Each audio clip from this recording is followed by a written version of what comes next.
Goodbye. Hello, Heisman. 20, 25, 30, 35, 40, 45, 50, 45. There goes Davis. Oh, my God. Davis is going to run it all the way back. Auburn's going to win the football game. They give it back now to the 30. They're down to the 20. All the Baylor is out on the field. He's going to go into the end zone. Four-man Alabama rush. Got him. Oh, no, they didn't. Oh, my gracious. Yep. How about that?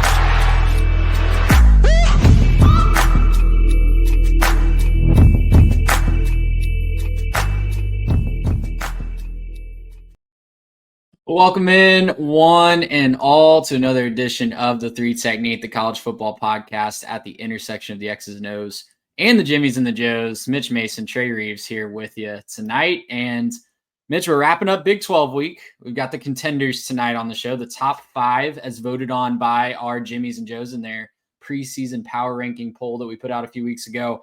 And, you know, as we're sitting here recording this on a Wednesday night, I joked with you over text earlier today that this feels like the episode of Parks and Rec where April's scheduled all of Ron Swanson's meetings and interviews and all that stuff on March 31st because she just forgot that March 31st is an actual date.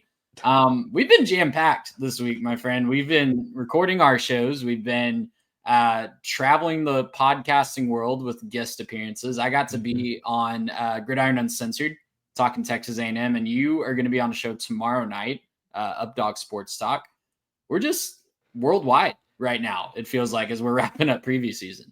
Well, and you know, you're getting ready to welcome a little one to the world. We're getting ready to move a house. There's 1,000 logistics that go into that, as any home buyers will know. So, and all on top of all that, we're sending a friend who's moving to Spain. So we've got a couple of engagements out in Dallas to celebrate her and send her off the right way. Yeah, man, it's been a crazy week, but you know, I've been proud of us. We've gotten it out. You know, we haven't missed an upload. We haven't missed you've been handling the YouTube video side. We've been writing articles left and right. And you know what? Right now, like we're gonna fit in the ACC. The ACC preview week is coming next week. The ACC does not care about our schedules, so you know what? We're gonna find a way to saddle up and get it all done, partner. We got 5 tonight. We've got 17 next week. And then we are basically just going to be sitting on a beach for a couple weeks in comparison before week 0. It's been a whirlwind last few weeks. It's been a ton of fun talking ball with you guys online, just seeing the engagement, seeing how you guys are reacting to our takes on some of your favorite teams. We love it so much. In that spirit, make sure that you are following along on Instagram and Twitter at 3TechPod. Subscribe to the YouTube channel. I mentioned at the end of last show. I'll put it at the top of this one. We're trying to get 1,000 subscribers on YouTube by kickoff of week 1. And we are very close. If just a few of you guys, just the number of people that typically tune in to our live broadcasts, honestly, during the season, the number of you guys, just share it with one friend. We'll be right there at 1,000 subscribers. So help us get there by the start of the season. Check out our sponsors as well. Underdog Fantasy, code 3TechPod for a match of your first deposit up to $1,000. And also Home Field Apparel, 15% off your first order with that code 3TechPod. All right, deep breath. 5 more teams. You ready to dive in, Mitch? Let's do it.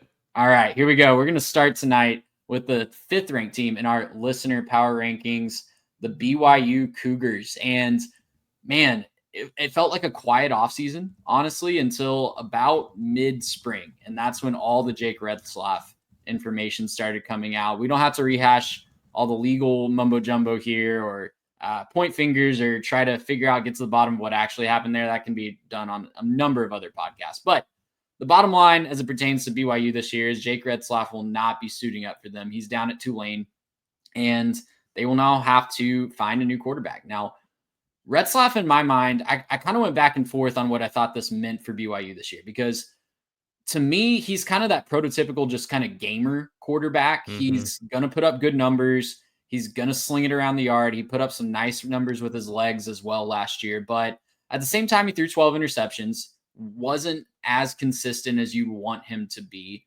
Would have gotten another year in the offseason, but call me crazy, I don't know that this is going to be just a season killer for BYU. I think they've got enough coming back on offense. They've got their leading rusher, their leading receiver, got a lot of talent on offensive line, and they're bringing back a defense that, despite those 12 interceptions from Jake Retzlaff, took away 22 balls through the air of their own last year, had 22 interceptions of their own, and did enough big plays on their side of the ball to still help BYU end up with a +8 turnover margin. So there's still a lot of players on this team, and I think they can easily match this ranking or exceed it this year.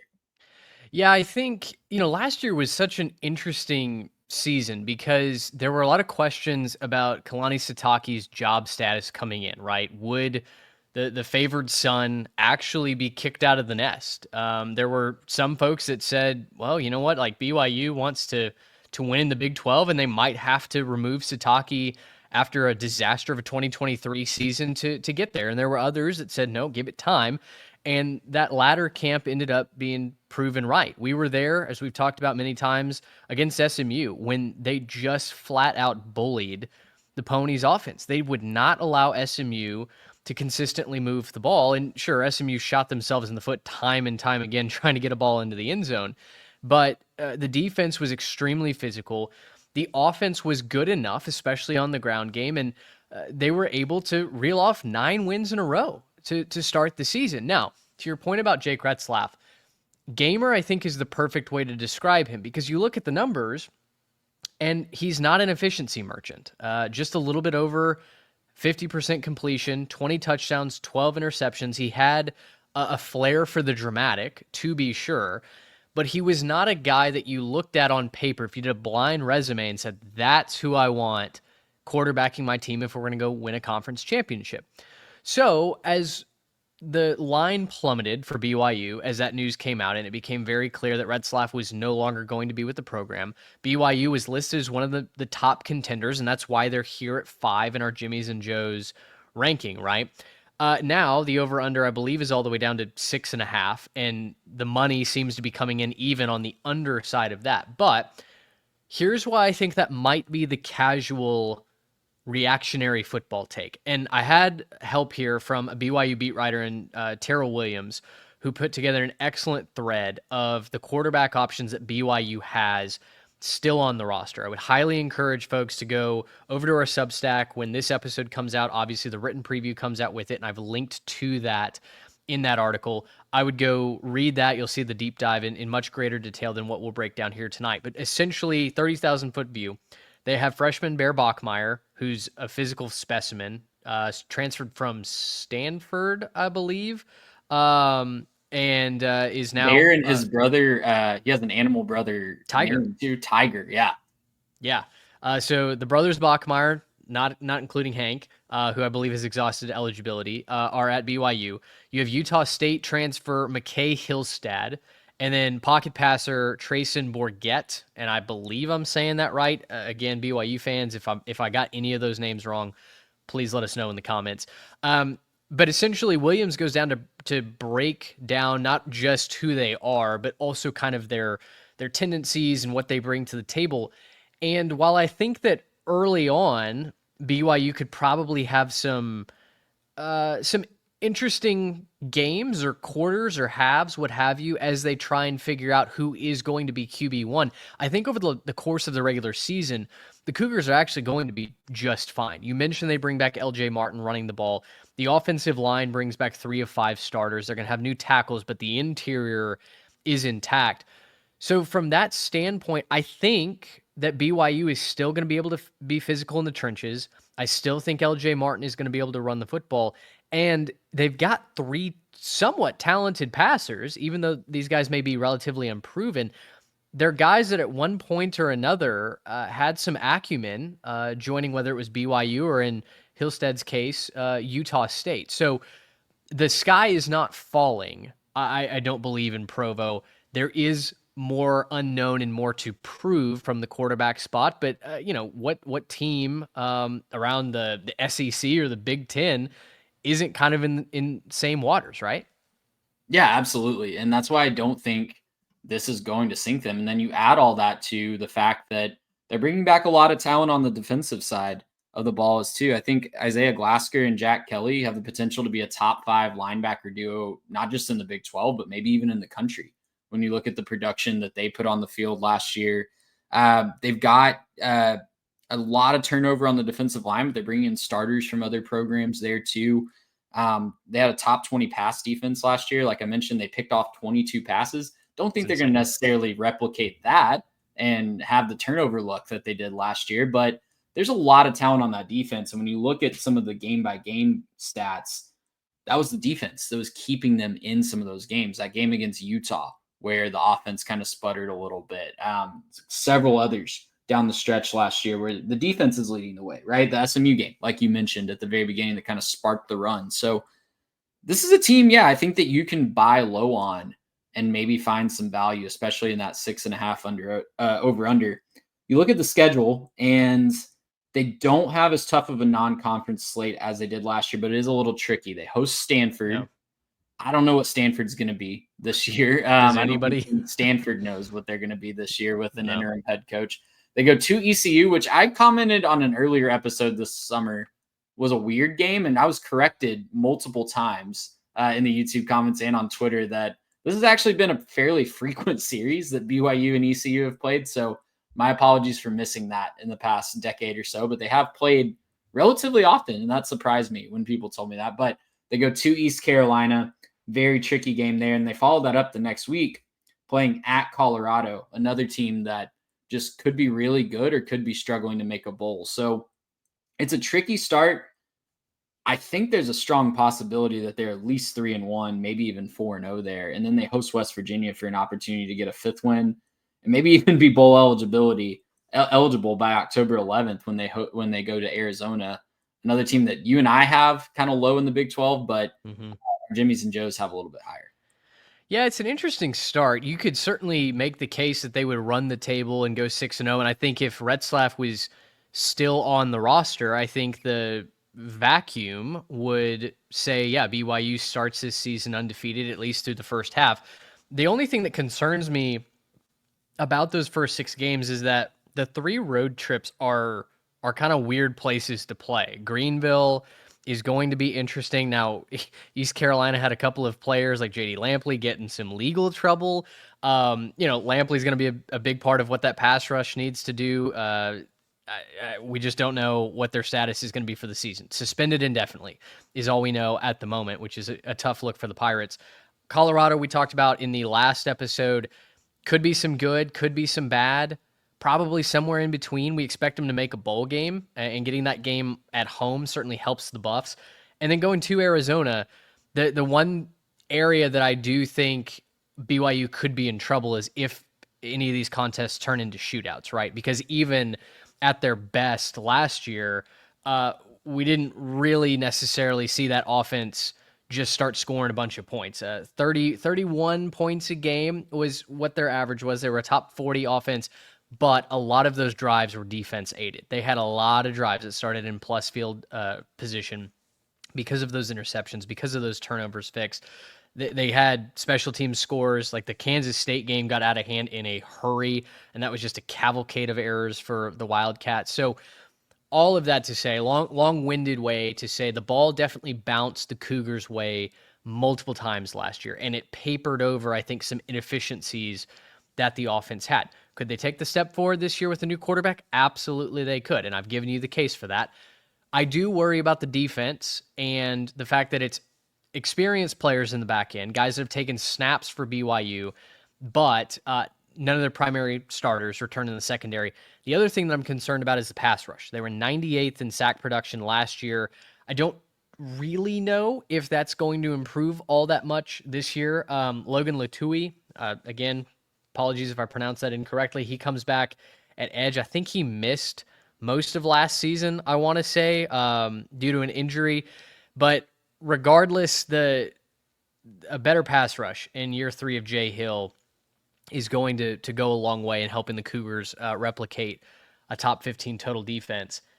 When you look at this over-under, I think it feels artificially low. I look at this schedule and go, even if things go awry, even if they don't necessarily run the gauntlet in that opening part of the season, I still feel like 7-5 is the floor here for BYU. So I'm comfortably on the over here. I wrote down 6-6 was the floor, and that's if everything goes wrong, right? Yeah. So, yeah, I think they have a good enough run game and defense to rely on to win at least 7 games this year. And I think on the ceiling side, they're probably about a 9-3 ceiling. I wouldn't be shocked at all if they found a way to win 9 games and get to 10 with a bowl game.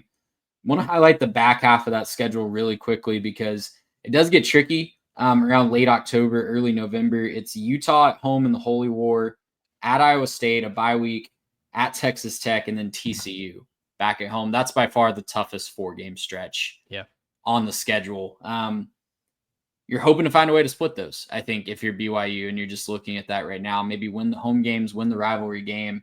But those back-to-back road games at Iowa State and at Texas Tech, even with a bye in the middle, it's going to be really tough.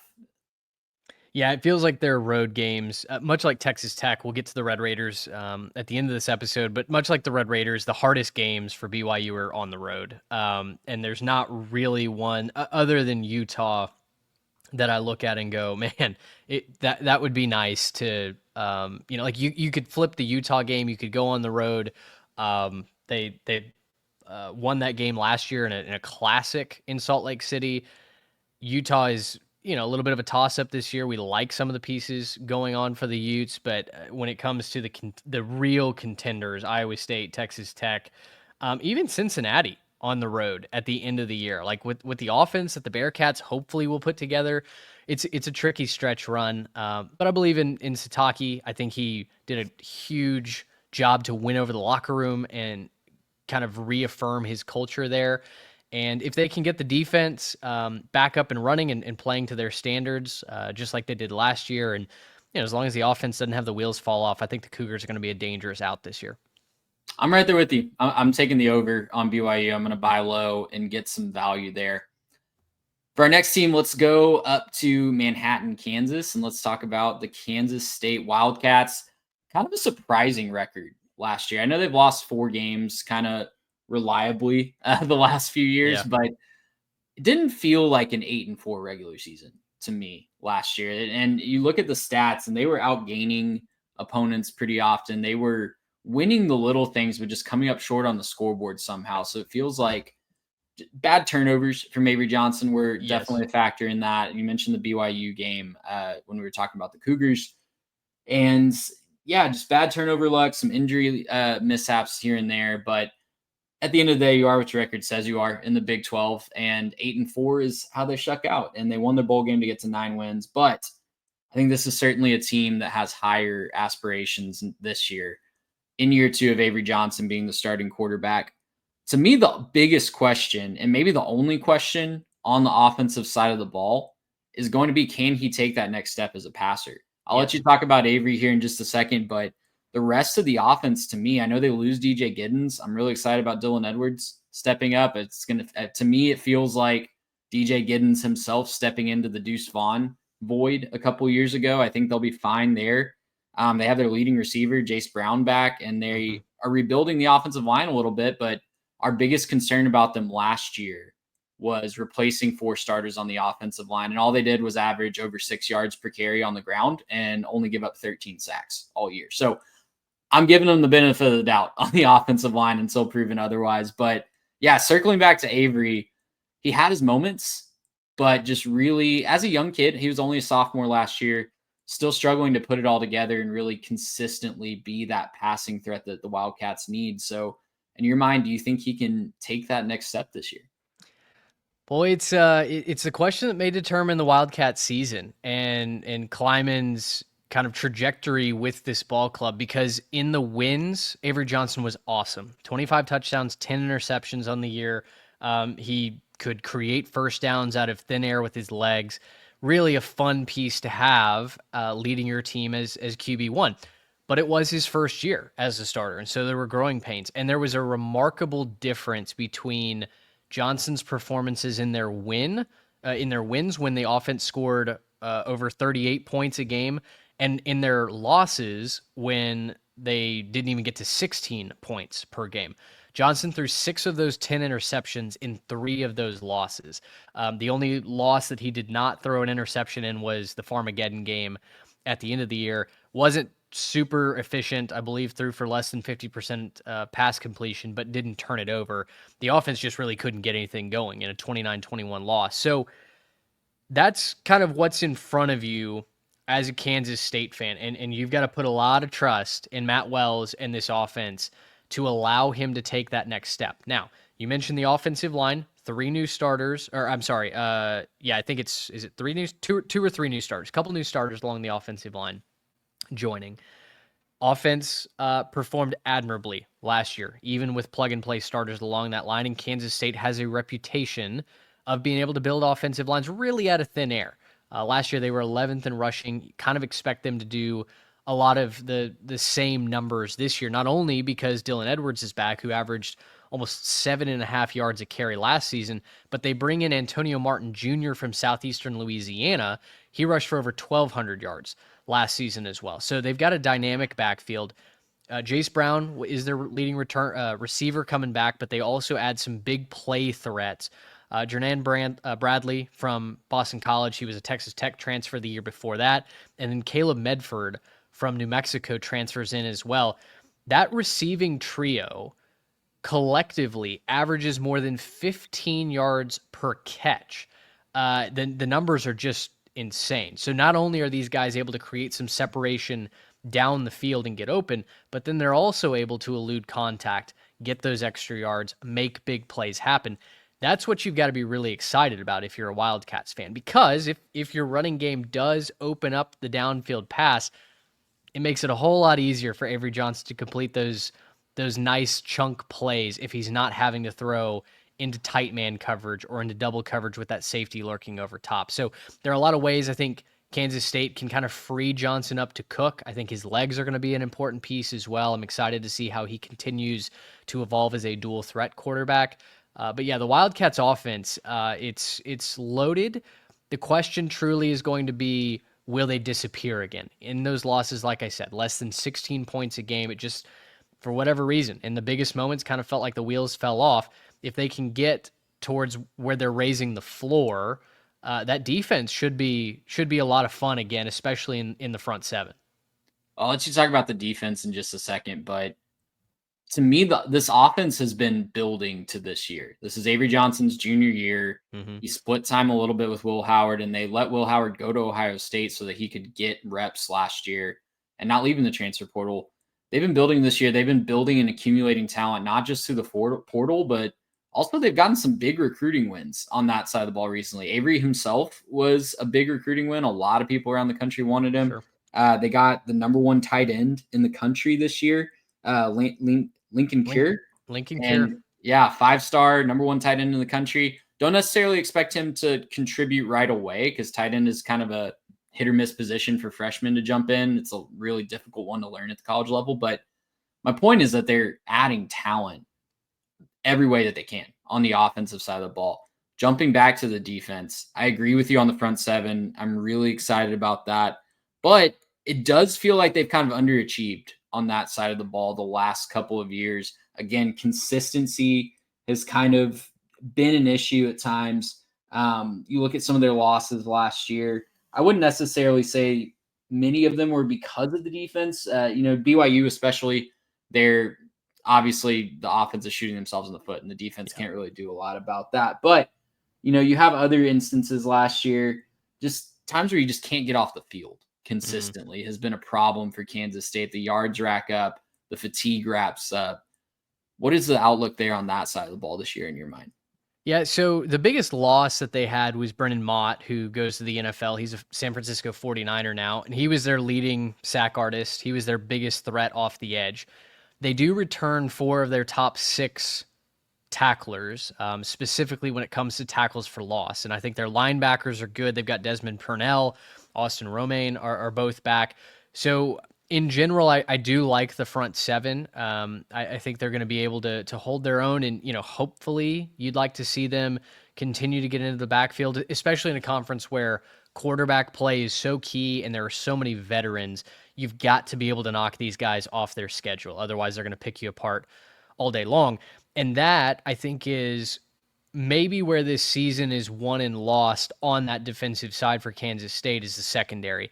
Secondary, 77th in total pass defense last year, but as you mentioned, unreliable at times. Sometimes they had a hard time staying ahead of the chains and preventing those first downs. They lose 4 or 5 starters from last season. So I wrote that it's either a chance to wipe the slate clean or it's kind of another reason that you maybe expect regression in this season.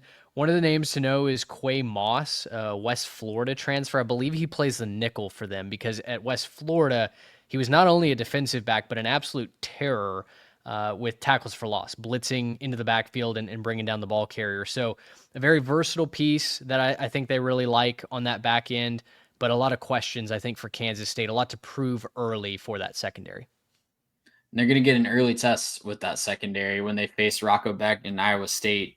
Sure. Week 0 in Dublin, Ireland. So transitioning into their schedule with that, they have that week 0 game. I really don't like how this first 4 stacks up for Kansas State.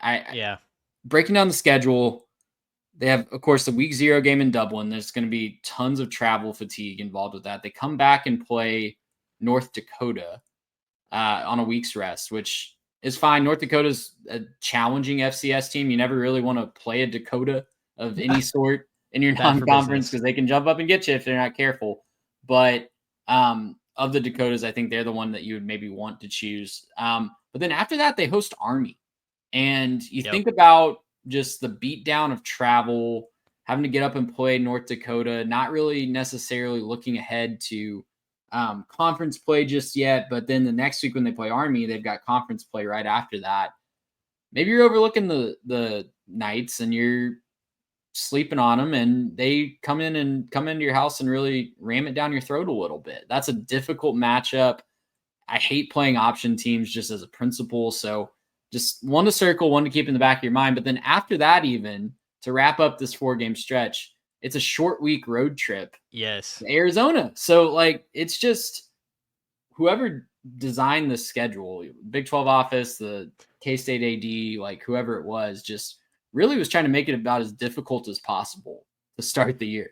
Yeah, and it's interesting because going overseas, they do get that extra bye week. And so the schedule breaks into chunks that I think make conference play pretty manageable, but it is a very weird start. And yeah, you never want to play a service academy. You certainly do not then want to have a short week to go to Tucson at night under the lights where, listen, it doesn't matter how good Arizona is playing at night in front of their crowd. It's just some kooky things can happen in the desert. And so it's a very odd start to the season. But then I wrote that after that, the first conference chunk is UCF at Baylor and TCU for homecoming. Then it's Kansas and Texas Tech in a dangerous 2-game little burst. But then they get a final bye before the season finishes at Oklahoma State, at Utah, and home against Colorado. So if they can survive the front 4, and if they can go 4-0 or 3-1, then I start to think that Kansas State is in the catbird seat because there's not any just egregious stretches. They're going to be able to stay fresh. They're going to be able to weather some of those wear and tear injuries. I really wonder if, despite some of the difficult opponents on their conference schedule, I wonder if the lion's share is truly in this first 4-week stretch. I think it very well could be. There's definitely teams that are in the top half of the conference on the backstretch. You mentioned going to Baylor. I think going to Kansas is going to be really difficult, even though they've dominated that series recently. I'm looking at that November 22nd game at Utah. Yeah. And I don't want to play it in Salt Lake City, Utah, the week before Thanksgiving. That's going to be cold as heck. I know Kansas guys are different than me being from Texas, but I don't know. If I can avoid that, I would certainly prefer to not go to Salt Lake City in November 22nd. But they will be doing that this year. Look, this is a 10-2 type team. I think that, like I said, they've been building to this year. They have a 10-2 roster. They have struggled on the road. under Chris Kleiman. They were 3-3 last year on the road, lost that weird game to BYU, lost at Houston kind of inexplicably last year. So road losses, weird road losses especially, that are no stranger to the Wildcats. So if that catches up with them again, I could see them being an 8-4 team again. But 8-4 kind of feels like hey, everything went wrong and we lost focus a couple times this year. Yeah, and I think that could very well be the case. I've got Iowa State, I think, winning this game in Dublin right now. I mean, we're about to talk about the Clones, but I just feel like they're maybe a more complete football team. I have fewer questions about some of the foes on Kansas State's schedule. But like I have said in other past previews, just because I see a path to 8-4 in the under hitting does not necessarily mean that that's going to happen whatsoever. This could be a 10-2 team, and if you buy into Bill Connolly's projections, he's got them winning the Big 12. He's got them as the outright favorite coming out of this, which is funny because his preview also mentions a lot of the questions that we've raised on our breakdown. So it was one of those things where I felt like my gut and the analytics kind of diverged a little bit. I'm obviously going to go with my gut here and say that they're an 8-4, 9-3 kind of team. But, we may look up at the end of the year and true to Big 12 form, Kansas State has gone 11-1 and reserved a spot in Jerry World. I'm buying in on Kansas State this year. I'm going to take the over. I think that they will get back to Jerry World, and I'm mostly buying in on Avery Johnson. I think he's going to take a big jump in year 2 as a full-time starter. Drafted him on my first underdog best ball team. So I have a vested interest in him succeeding this year. Shout out underdog. Make sure that you draft some teams and use our code. Cha-ching. All right. Let's go to Waco, Texas, and let's go talk about the Baylor Bears. They saved Dave Aranda's job last year with the 6-game win streak to close out the regular season. It was not looking good before that. Started 2-4, really looked listless in a lot of those games. And the quarterback that we were not expecting to lead the Bears, Sawyer Robertson, took over and really led the Bears down that stretch and was really a revelation for that offense. It was something that we were just looking for a spark for several years, it felt like, in Waco. And Sawyer Robertson finally provided that along with some other really good weapons. Mitch, this offense is loaded to come back this year. They're bringing back everybody. We can list out the names, but it feels like they're just picking up where they left off. Man, it really does. You talk about Sawyer Robertson coming back at quarterback. You talk about Bryson Washington and Dawson Pendergast coming back at the running back position. That's over 1,700 yards of ground game production coming back. And then you've got their top 2 pass catchers are back. Kobe Prentice transfers in from Alabama. Taz Williams, a 4-star commit, joins the wide receiving core out of Red Oak, Texas. They've got 4 returning starters up front. And man, as I was writing their preview, I was already high on Baylor just from doing the cursory research and feeling the momentum of that program, having connections there from working in the NIL scene in Waco. And then you start to actually do the deep dive, and it's like, dude, like this team could easily win 10, 11 games, and it would make perfect sense, which is crazy considering we came into last year threatening Aranda's job security. He was one of the betting favorites to be the first one fired in season. They started 2-4. It felt like they had no identity. The defense couldn't stop anything. The offense really struggled to get going, especially in like that Utah game where they only scored 12 points. It didn't feel good. And then Sawyer Robertson comes in and saves the season in Lubbock, in his hometown, against the Red Raider team that he wanted a scholarship from. And from that moment on, the Baylor Bears were off and running. They win their final 6 games, and I know they lost to LSU, but it just feels like a night and day transformation of the program. And I don't know that there are all that many in recent history that have been able to make that shift in the middle of a season where you go from dead in the water, no future, how on earth are they going to survive in modern college football, to, yeah, hey man, like they could win the Big 12 championship right now.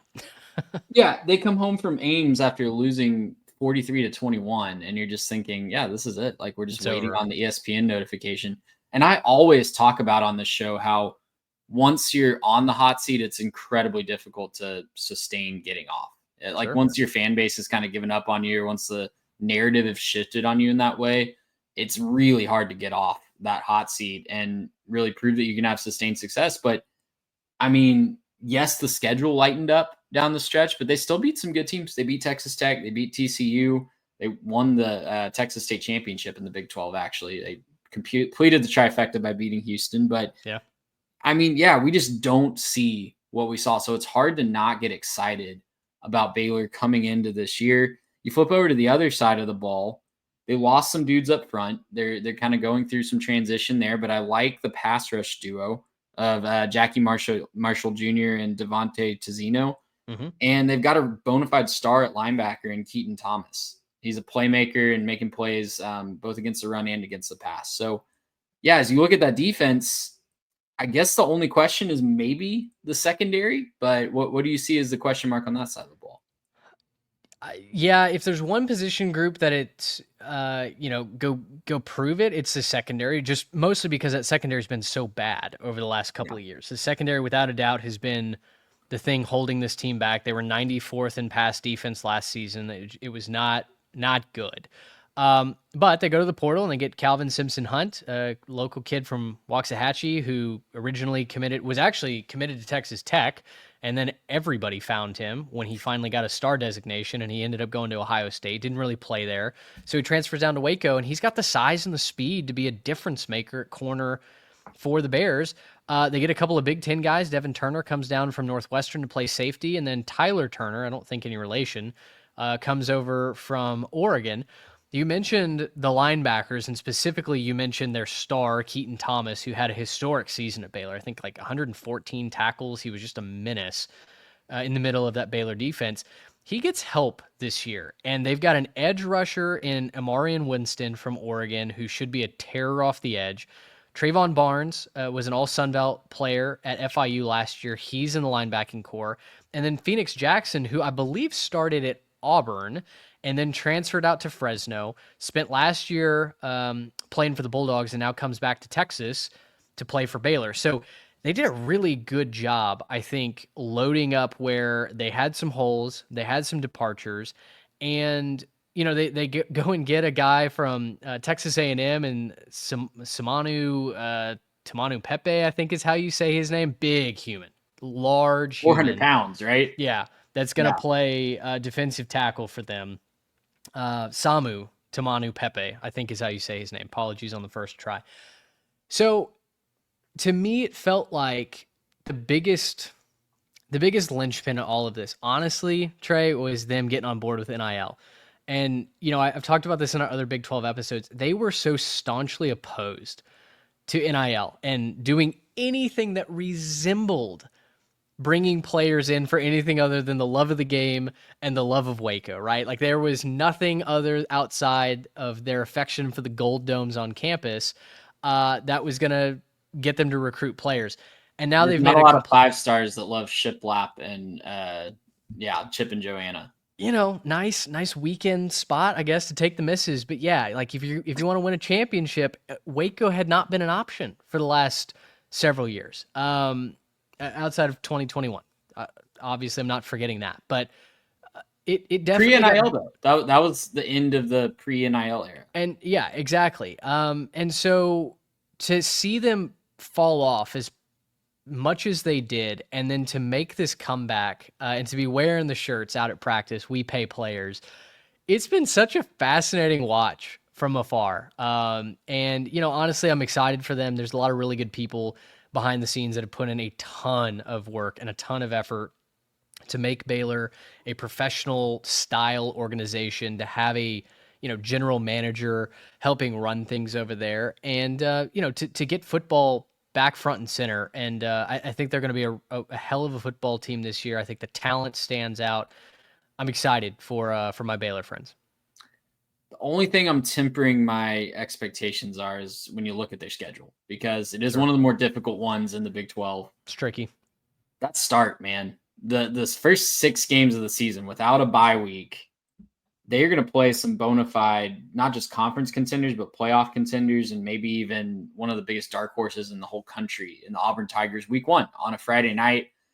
I've seen people calling that the Expectations Bowl against Auburn, and I love that designation. I would love to find a way for us to get in the building for that one. We'll see what we can do. That would be really cool on a Friday night to open the season. But right after that, we will be in the building when they go to SMU. And that's a tricky road game. SMU might be taking a step back this year a little bit from their high watermark last year, but that's going to be a really difficult game for Baylor. They host Samford. I'm not going to lie. I read that as Stanford the first time I was looking at the schedule. I was like, what are they doing with it? Why are they scheduling 3 Power 5 competitions in the non-conference? But it is Samford. Yeah, well, to that point, they are one of only 2 teams in the country that have scheduled 11 Power 4 opponents this season. Do you know who the other one is? Oh, I do not off the top of my head. They'll play them this year, the TCU Horned Frogs. Okay, there you go. TCU playing SMU and who's the other one? Do you know off the top of your head? I'll look. Okay. That not relevant. We talked about TCU last time, but well, and SMU. North Carolina. They're playing North Carolina on Monday night. Oh, yes. Yeah. I see what you're saying. Yeah. Okay. So back to Baylor. Yes, they are playing 11 Power Conference games. I thought they were playing 12 when I read it the first time, but it's Samford FCS. Anyways, Abilene Christian is the only non-power team that TCU plays. Gotcha. Okay, so we're hooking up the FCS schools. That's great. Help funding their athletic departments. Yeah, so to open conference play, though, they host Arizona State. They go to Stillwater. I know we don't know what Oklahoma State's going to be, but that's always a tricky place to play. And they come back home to play Kansas State. That could legitimately be 2 games against the top 3 or 4 in the conference, and then maybe the toughest place to play in the conference to open conference play. That's your first 6. So if you can find a way to go 4-2 in that stretch, I think you're doing cartwheels. Trey, this is maybe my hottest take of the Big 12 preview, certainly so far and probably total. Baylor will be 5-0 when they host Kansas State. Wow. All right. So they're knocking off Auburn week 1. They are. They're going to the Ford up by 35 and 75, I guess, going through some interchanges, but going to the Ford and knocking off SMU and beating Arizona State, last year's Big 12 champions. Crucially knocking off Arizona State at home. I don't know what I'm feeling. Maybe it's the Brazos coursing through my veins, but I'm going to take Baylor to be 5-0 when they host Kansas State. That's as far as I'm willing to go right now, but 5-0 I think is hot enough. Man, yeah. I mean, if they do that, if they're 5-0, they're top 10 in the country. Sure. Easily. Going into that matchup against Kansas State, it does soften up after Kansas State a little bit. It's a tough back-to-back road trip after the bye at TCU, at Cincinnati, before they host UCF. And they close out with Utah, at Arizona, and Houston. It's tough. Like, I could honestly see it being, I don't think they'll start 2-4 like they did last year, but I could see a long winning streak at the end of the year just because the schedule kind of softens up. I'm not quite to 5-0, starting 5-0. I think they'll probably be, I think 4-2 after the first 6 is a good goal, and you're setting yourselves up for a big run at the end of the year if you can do that. Yeah, absolutely. If you could then find a way to go undefeated down the back stretch and go 6-0, you're probably in Arlington. So great goal. Yeah. I mean, this is another team just like Kansas State. I feel like it's a 10-2 roster. I'm not going to pick anybody in the Big 12 to go more than 10-2 just because it's crazy. And I have been burned by that many a time on this show, picking greater than 10-2. But yeah, maybe a 7-5, 8-4 if everything goes, if there's a rough start or if something goes awry along the way. I was shocked that the over-under was 7.5 and that the under was getting so much action. That feels like maybe a betting public that doesn't remember what Baylor did down the stretch last year. Yeah, I feel like this is going to be an awakening, I think, for a lot of people who are not. I think you're going to see a lot of Shaq memes that I wasn't familiar with your game headed towards Waco when Baylor has a good season. It's going to be a revival on the Brazos this year. And hallelujah. We're here for it. All right, we got 2 more teams to talk about. The other end of a big rivalry that we are not getting this year. Again, another one that the Big 12 schedule not in regulation.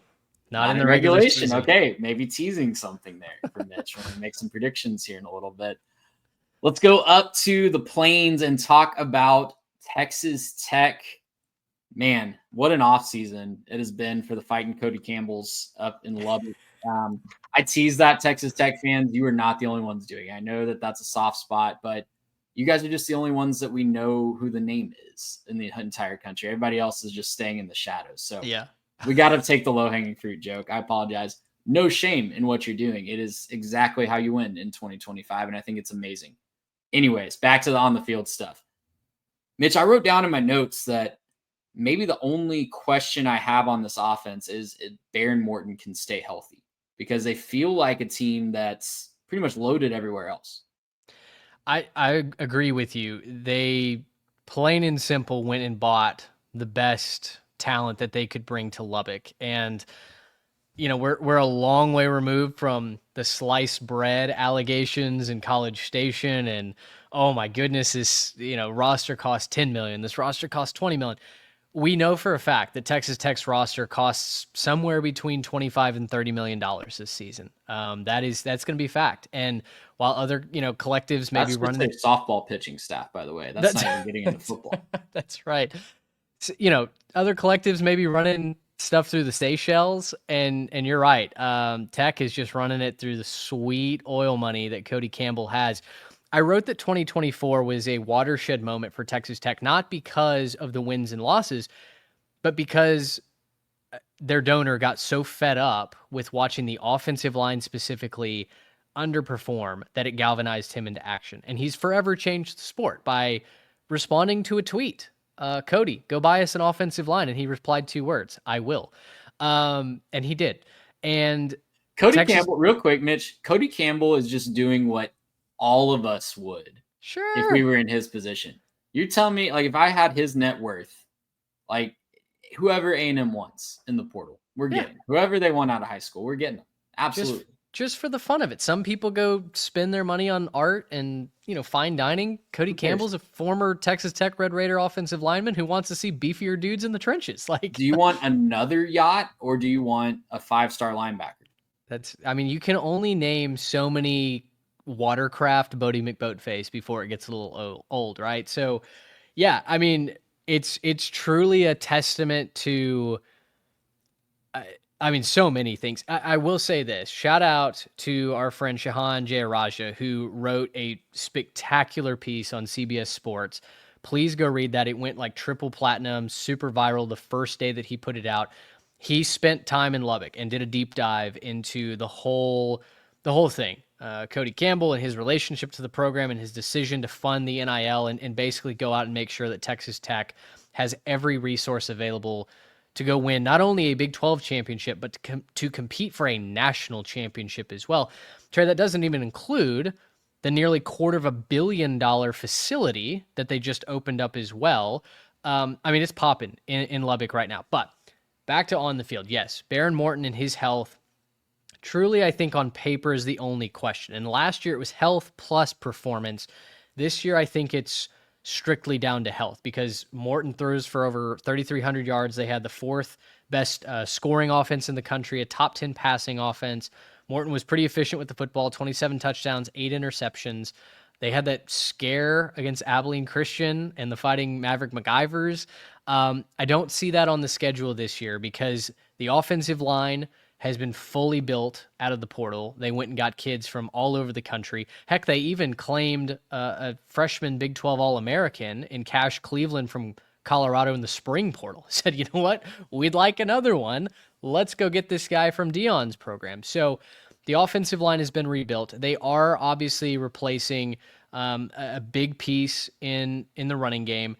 But I think they've got the guys to go and do that. They are replacing Taj Brooks, who's the all-time program leader in rushing. But then they go get Quentin Joyner from USC. He's going to come in and be a monster. He's one of the top running backs kind of projecting forward into the NFL draft next season. And then, oh, by the way, at the wide receiver spots, you've got Caleb Douglas, a Florida transfer who led your team in receiving last year. Coy Eakin, who's just the latest slot wide receiver great out in Lubbock. And then you go get Reggie Virgil from Miami of Ohio, who is 6'3", almost 200 pounds. He's, not that physically imposing, but he's a tall target who can jump out of the gym. He's a contested catch specialist. I mean, the Red Raiders are freaking loaded. They've got Terrence Carter at tight end. The offense is going to go Burr once again, and that's even before you get to Mac Leftwich calling plays, replacing Zach Kitley. It's just a factory out in Lubbock. They've got so much offensive talent, and I can't wait to turn them on this fall. It's going to be reminiscent of some of the great offenses that we've seen out in Lubbock over the years, and I'm right there with you. I can't wait to watch it. The other side of the ball is maybe where Cody Campbell had to do his biggest work. All the work. Other than the offensive line. Mitch, they were bad last year. 6.5 yards per play last year. Yikes is right. It was awful. I joked that Cody Campbell had to go to work, but that really is what they did to try to patchwork this until some of the big name recruits that they have in the next couple classes get on campus. Yeah, they were 132nd in passing defense. They were giving up almost 310 yards per game.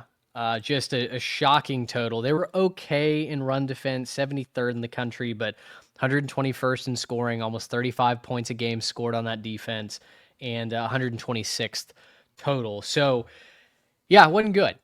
But Daddy Campbell ponied up again, and let's start in the trenches. David Bailey from Stanford off the edge. Romello Height from Georgia Tech off the edge.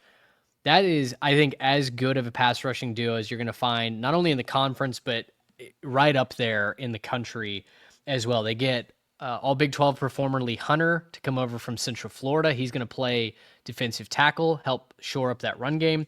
Jacob Rodriguez saw what was going on and said, you know what? I'm kind of beloved here at middle linebacker. I'm going to come back for that last year of eligibility. So he's going to lead the linebacking core. And they've got some talented pieces around him. John Curry is supposed to be the other starter in that 4-2-5 defense.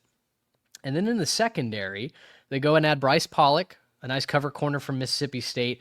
And they get Cole Wisniewski, a 6'4", 220-pound safety from North Dakota State. You talk about size and speed that they've added in the secondary. Boy, you got it. The Red Raiders are going to be led on that defensive side by Sheil Wood, the defensive coordinator who came over from Houston, did an excellent job, really carried that Houston Cougars team in year one under Willie Fritz. We know the offense wasn't doing anything for the Cougars. Woods is another guy who's an up-and-comer. I believe he's a 40 under 40 guy for Dave Campbell's, as is Mac Leftwich. So, man, it's hard to look at this roster on both sides of the ball and go, there's the hole. There's the reason why Tech isn't going to make it to Arlington this year. It's probably, if you had to answer the question, other than the health of the quarterback, it's probably just the sheer depth if the injury bug hits, right? Because the portal additions are the top line. But then if a couple injuries hit, you're going right back to the guys that were either on the bench last year for the bad defense or starting for the bad defense. And maybe just the cohesion, right? We talk about it all the time. I want to be consistent when I say, when we talk about Colorado and Ole Miss, we always talk about how it's going to take some time to get everybody together. We've talked about that with several other teams this summer as well. So that's really my only concern is, do they all get moving in the right direction, marching to the same beat in time to take care of business? The good thing for Texas Tech is they attempt to do that is the schedule really sets up nicely for them to be able to do that. According to Phil Steele, it is the 72nd best schedule, toughest schedule in the country. Not very good, to put it lightly. So off the top, they play Pine Bluff and Kent State. I wouldn't be surprised if one of those games hits triple digits, Mitch. Like we might get a first 100-0 type game. Arkansas, for how inconsistent they were, beat Pine Bluff 70-0 week one last year. So just keep that in the back of your mind. Then they have Oregon State at home, a team I'm really excited to share the preview that we put together about Oregon State. I think it's going to be some really good information for you guys, just a fun tease for a couple weeks from now. But I think Texas Tech's on another level from the Beavers this year, even though they're going to be much improved. And then you look at the rest of the conference schedule, and there's not really two back-to-back weeks that put the fear of God into you. There's not really back-to-back road trips. There is a back-to-back road trip, but it's separated by a bye.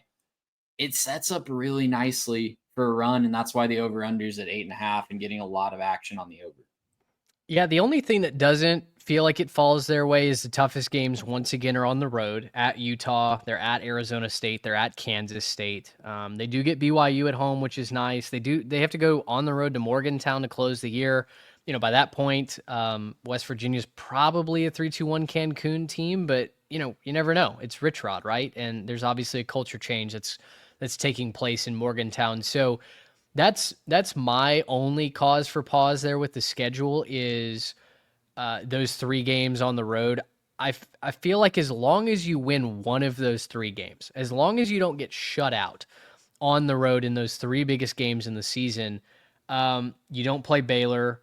You do not play TCU. They're 2 biggest rivals in the state. I don't understand why we're So dumb. Yeah, So why dumb. we're missing that. But just to kind of pay off the tease that I had earlier, I think even if Texas Tech goes 10-2, because of what you said when we were wrapping up the last preview, excuse me, in Baylor, I think there's going to be enough parity in the league where maybe 10-2 is the best record across the board. I don't know exactly how the math is going to work out, but boy, I've got Texas Tech and Baylor in the Butt Bowl playing for a Big 12 title. I think I'm analytically that makes sense to my brain based off of what we've previewed, but I'm also rooting for it as well because it's just so stupid that we don't have that rivalry game being played this year, that we don't have Texas Tech and TCU who have developed obviously a rivalry on the field, but social media wise, an even bigger rivalry online. To not pay off at least one of those 2 games is quite frankly laziness, I think, on the part of the Big 12 conference. Yeah, I don't know how we don't have permanent rivalries set up to where that's being played every year. That's beside the point. Brother, you're ready to be hurt again. We always pick Texas Tech to make it to Arlington. I have not learned my lesson. Dude, I'm close. I don't know that I'm quite there yet. I'm excited though. And every time I look at the schedule and think about everything that Cody Campbell and company have done to add talent, we're not even talking about Joey McGuire. That's what's so funny about this. And Tech fans are probably going to think that we're taking shots at your team again. No, he's doing what in. I wish that we had a public facing person in College Station that was being as open about it as Cody Campbell is. And if I had that money again, I would be doing the exact same thing for Texas A&M. I'm here for it is what I'm trying to say. Tech fans, we're not besmirching the good name of Texas Tech when we talk about that. I, for one, I don't know who's going to pick it up. I don't know if it's going to be Paramount Plus or Apple or Amazon or whatever. I can't wait for the series that's filmed exactly like Landman that just talks about buying players for Texas Tech football, because that's definitely coming in the next couple of years. Can't wait for that docu-series. Listen, closing thoughts. My father is a Red Raider. I considered going to Texas Tech. Obviously didn't end up going there, but I am as friendly of a Red Raider supporter as you're going to find outside of Lubbock and outside of having a diploma from Texas Tech. I'm all in on the Red Raiders this year. And yeah, I mean, it may just be my turn on the chopping block. You guys have taken your trips through and have been dashed on the rocks of mediocrity. I think this year is different. I think I've bought at the lowest point, and I think we're ready for the rocket ship ride. I think you're looking at the best roster to buy into too. And that's certainly something to be proud of there. Let's close things out on this episode, and let's close things out on the conference with last year's champion, the Arizona State Sun Devils. Again, won in 2024 out of nowhere. I've said it several times this week. Picked 16th. That caused the Big 12 to make a policy where the media doesn't get to vote on conference order of finish anymore, which I think is just really funny and honestly kind of dumb by the Big 12, because you're robbing yourself of a really cool story every year by not doing that. So whatever. Sure. They decided that that's what they needed to do. It is what it is. It's just funny. Arizona State, they're number 1 last year. They've come in ranked number 1 preseason. This is a team that lost their most recognizable player in Cam Scadaboo. He was a meme in and of himself, just with the passion that he played with on the field and the performances that he put in down the stretch, just putting the team on his back multiple times last year. But other than that, man, they're pretty much intact on both sides of the ball, and they've got a feisty young quarterback in Sam Leavitt coming back to lead things for another year. Yeah, and this offense is loaded as well. You know, a lot of people, I'm sure, and I think the reason why the over/under is at 8.5, and it looks like the under bettors have that right now. Again, you lose kind of the public face of the team and the meme worthy guy, and yeah, the football casuals are willing to bet against them. I'm obviously not taking Arizona State to reach the Big 12 championship game, but that does not mean I'm selling the Sun Devils whatsoever.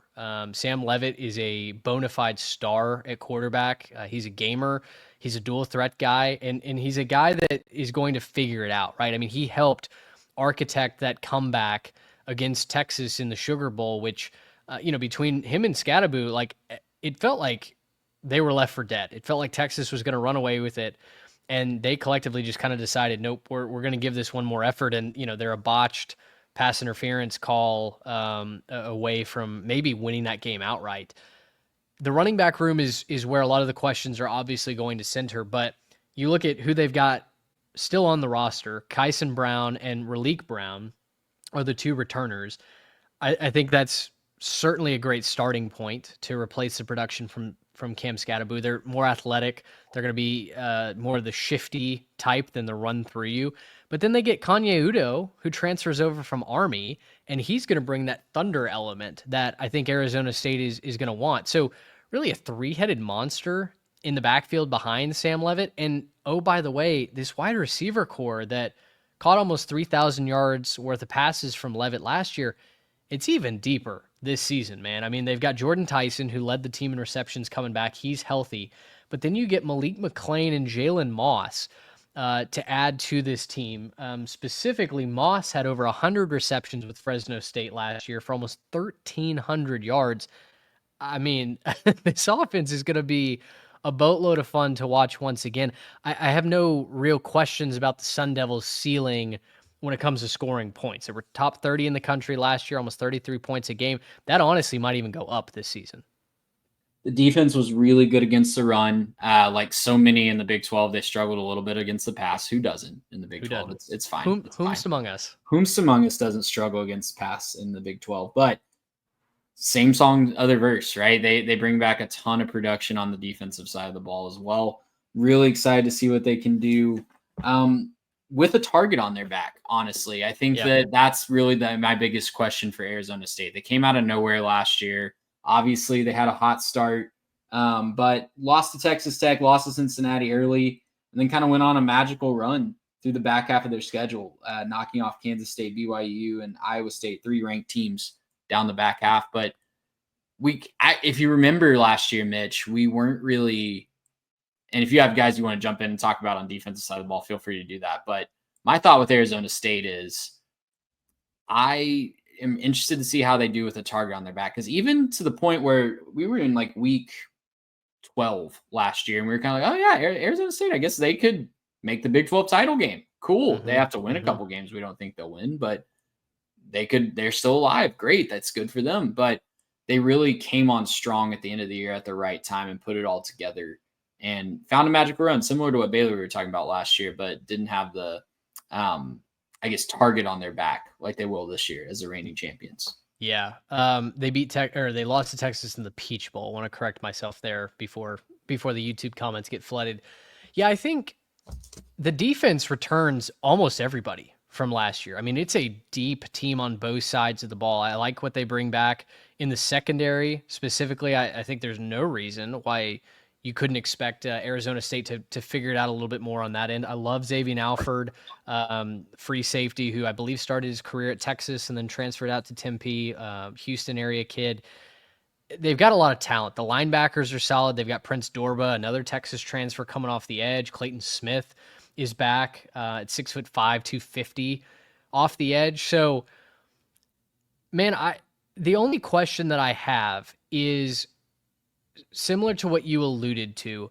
We never really considered Arizona State to be the fully operational Death Star that they were against Iowa State in the Big 12 championship game, and the hype that then carried into the Peach Bowl, because we didn't really see it in the regular season. Yes, they were a good team. They found a way to get wins. They won some close games down the stretch, but very rarely was there a game that you thought they played a complete game.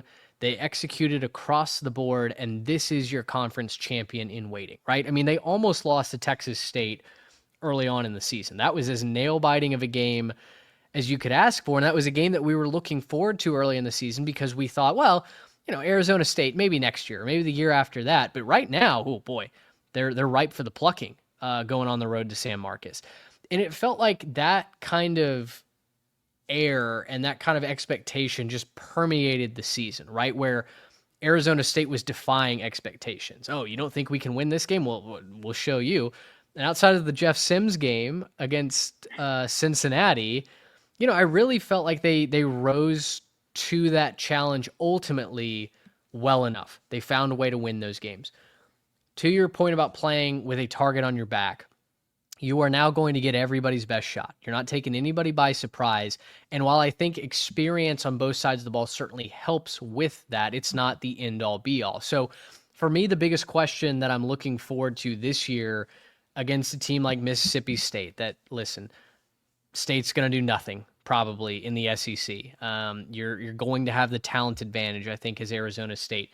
Can you put together a complete showing on the road? Can you destroy Texas State at home, a team that's going to have a lot of fun pieces, but probably not as good of a team as what we saw? Well, I don't want to say not as good as last year because I think they could win the Sun Belt this year, but you know what I mean. They're clearly a step below in the caliber of competition. We might have expected Texas State to pull off a fun upset last year. I don't necessarily know that anybody's going to expect that this year. So can you go on the road to Waco and win an early game, a big game against another contender? Those are the questions that I'm very excited to watch. I think Arizona State certainly has the pieces and the ingredients to go win those. They've just got to go do it. Yeah, I think put simply, they put themselves a year ahead of schedule last year. Definitely. And they did it on the backs of just being gritty, tougher than the other team, and winning a lot of close games. They were 6-1 in one possession games in the regular season. That tends to flip most years, but I think this is the team that has the identity. I think Kenny Dillingham is doing a great job of instilling that identity of being a tough, gritty, hard out team in this program. So who's to say that they can't do that again? Schedule is tougher this year. You mentioned a couple of the games. They don't miss a lot of the fellow contenders at Baylor, at Utah, at Iowa State. They also get TCU at home, Texas Tech at home. So they're playing everybody. It's a who's who in the Big 12 on this schedule. The only one that they really miss, I guess, is Kansas State. But, yeah, I mean, the difference in me between Arizona State and maybe a team that was kind of a hot team a few years ago in the Big 12 and then a flash in the pan, like maybe a TCU in 2023 or a Baylor in 2021, like you mentioned earlier, the continuity is just crazy. Like it is not going to be – it's going to be a rare thing in this conference, especially to see a team that jumps ahead of schedule and holds on to all of that talent because they commit to them and sets themselves up for another run the next year. It's so funny looking at the betting odds because their over under is 8.5. Again, the under bettors have it. It's like anybody's afraid to bet. Everybody's hedging. Over. Yeah. Yes. Everybody is afraid to pick a side, to make a prediction. And that's what makes this conference so fun and entertaining on a week-to-week basis is truly 16 can beat 1 on any given Saturday. And I'm looking forward to it. I think if you're just looking at the roster and the continuity, all of the sum of all the parts, Arizona State probably is a top 2 team in the conference, top 3 at the very worst. And I think the Jimmies and Joes ranked them number 1 in this conference for a reason. You've got your quarterback coming back, your weapons are better on the outside, and your defense stays intact. Like those are the ingredients to win another conference championship and be able to go and win a playoff game. So certainly cannot fault anybody for buying into Dillingham and the Sun Devils. Well, there you have it. That's the Big 12 done and dusted. And whatever our predictions are, I'm sure we'll be wrong in some point because it's just going to be an absolute Thunderdome, Mad Max Fury Road all season long. And we're absolutely here for it. Can't wait to watch every second of it. But yeah, we are almost done with preview season. We've got a couple more episodes on the ACC next week. I was trying to do some quick math in my head while you were talking. I think with this podcast, we have covered, correct me if I'm wrong, 100 and 15 of the FBS teams to this point. So we have 17 in the ACC and 4 independents in Pac-2 still to come in the next couple weeks. So almost there. We can see the season in the distance on the horizon.